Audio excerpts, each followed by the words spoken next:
The torch flew through the window at midnight. Marcus grabbed Aiyana's hand as flames spread across the wooden floor. Outside, 20 men from town surrounded the house, their faces hidden behind bandanas.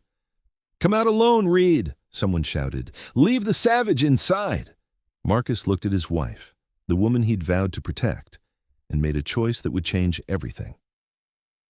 But this story began long before that night.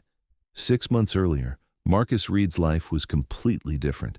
He was a respected rancher in a small Wyoming town. People trusted him. Children called him Uncle Marcus. On Sundays, he went to church, and Monday mornings he'd chat with friends at the coffee shop. His life was ordinary, safe, and predictable, until he found her. Marcus was checking on his sheep on the north side of the valley when he saw her. A woman, collapsed among the rocks. At first he thought she was dead, but when he got closer, he noticed her chest rising and falling faintly. The woman wore traditional Apache clothing, a buckskin dress, beaded decorations, long black hair. Deep whip marks scarred her back. Her wrists were raw and bloody, as if she'd been bound and had escaped. Her face was covered with dust and blood, but Marcus could see her beauty, strong, sharp features, eyes that flickered with the will to survive. Most men would have turned back. Getting involved with the Apache was dangerous. The town was already tense, with constant conflicts between the tribe and settlers. A smart man wouldn't interfere, but Marcus Reed listened to his heart, not his head. He lifted the woman onto his horse and took her to his ranch. He placed her in the spare room, cleaned her wounds, gave her water and food. For 3 days the woman lay burning with fever, sometimes mumbling in the Apache language. Marcus never left her side. On the 4th day, the woman opened her eyes. She looked at Marcus, not with suspicion, but with curiosity. "Who are you?" she asked in accented but clear English. "Marcus Reed. This is my ranch." "Why did you save me?" Marcus shrugged. "Because you needed help." The woman studied him for a long time. Then she bowed her head slightly, a sign of respect. "My name is Aiyana. It means eternal blossom." From that moment, everything changed. As Aiyana recovered, Marcus learned more about her. She had been cast out from her tribe because she couldn't bear children. In Apache tradition, this was a grave flaw. Her husband had beaten her, humiliated her, and finally exiled her to the desert.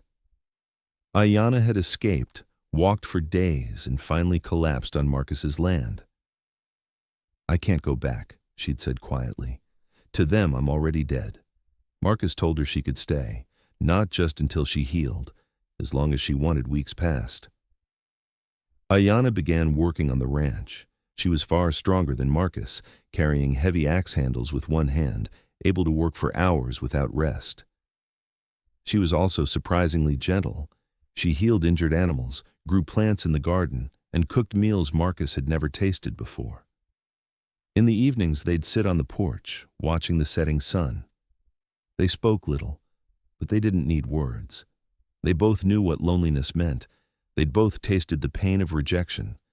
And slowly, during those quiet evenings, something began to grow.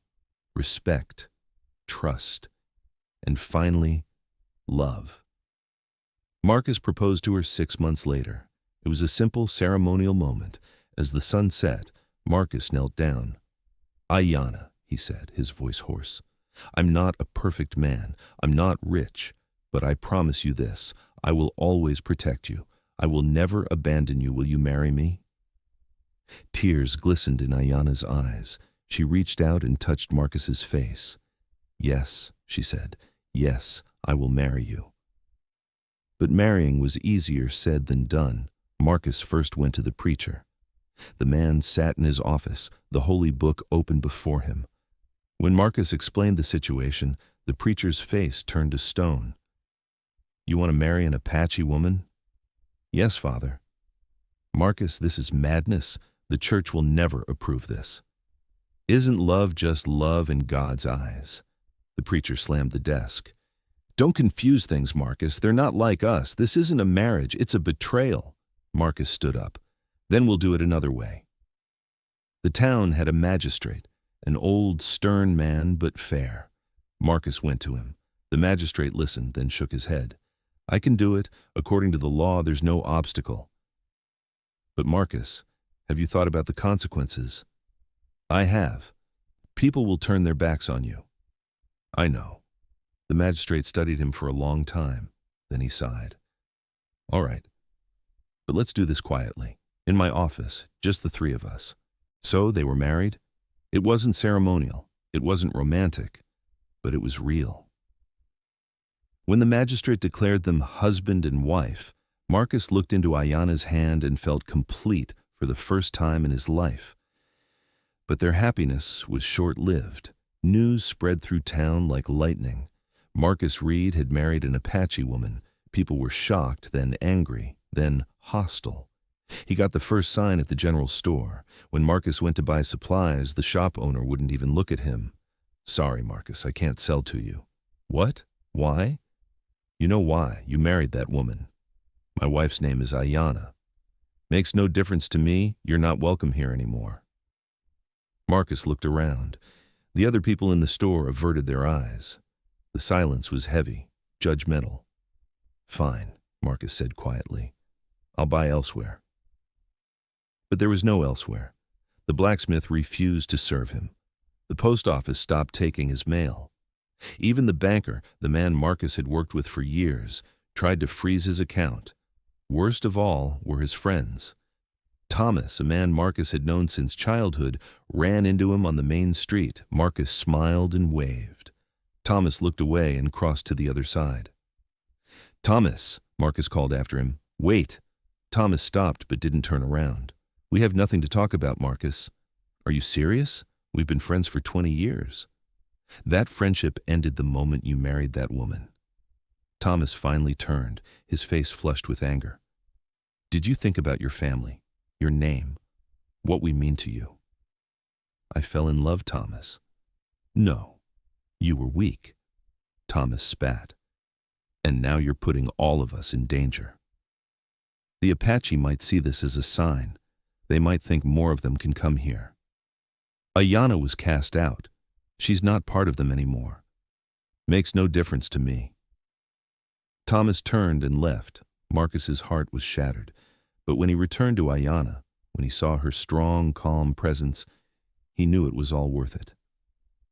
I'm sorry, Aiyana said that evening. They sat in the kitchen, candlelight flickering across their faces. Why are you sorry? You've lost everything because of me. Marcus took her hand. No, I lost them because they showed who they really are. But I found you, and you're real. Aiyana bowed her head, tears in her eyes. I love you, Marcus Reed. I love you too, Aiyana Reed. And right then, in the middle of that soft, fragile moment, the window shattered and the torch flew in. Everything happened so fast. Flames caught the curtains, climbed the walls. Smoke filled the air. Marcus pulled Aiyana to her feet. Get out, he shouted, through the back door.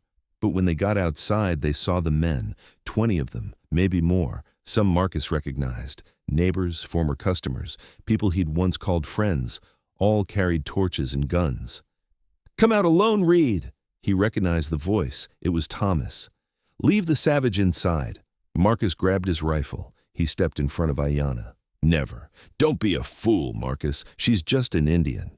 She's my wife. Marcus's voice echoed, ringing with fury. And if you want to touch her, you'll have to go through me first. Silence. The men looked at each other. No one moved. Then the old sheriff stepped forward. Marcus knew him, a fair man, but one who followed the rules. Marcus, the sheriff said in a tired voice, end this foolishness. That woman isn't wanted here. Her name is Aiyana, and if she's not wanted on this land, then neither am I. What do you mean? Marcus took a deep breath. This was it, the point of no return. I mean, if you don't accept my wife, you lose me too. We'll pack up and leave. But before we go, I'm going to tell you something. The crowd was silent. Marcus continued, his voice strong and clear. I've known all of you for years. I've prayed with you. I've worked on your land. I've celebrated the births of your children. And what was all that for? Community, family, humanity.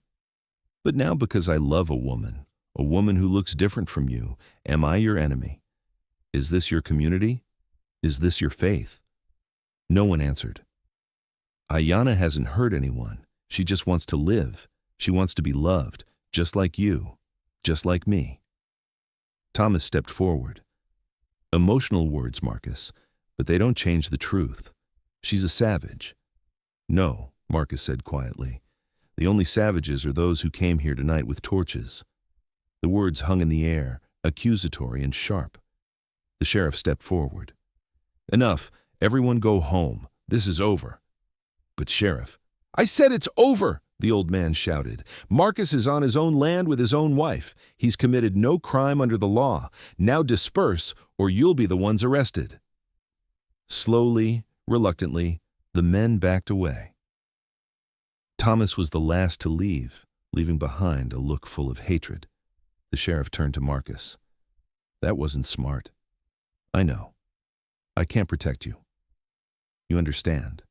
Next time more men will come, and maybe I won't be there.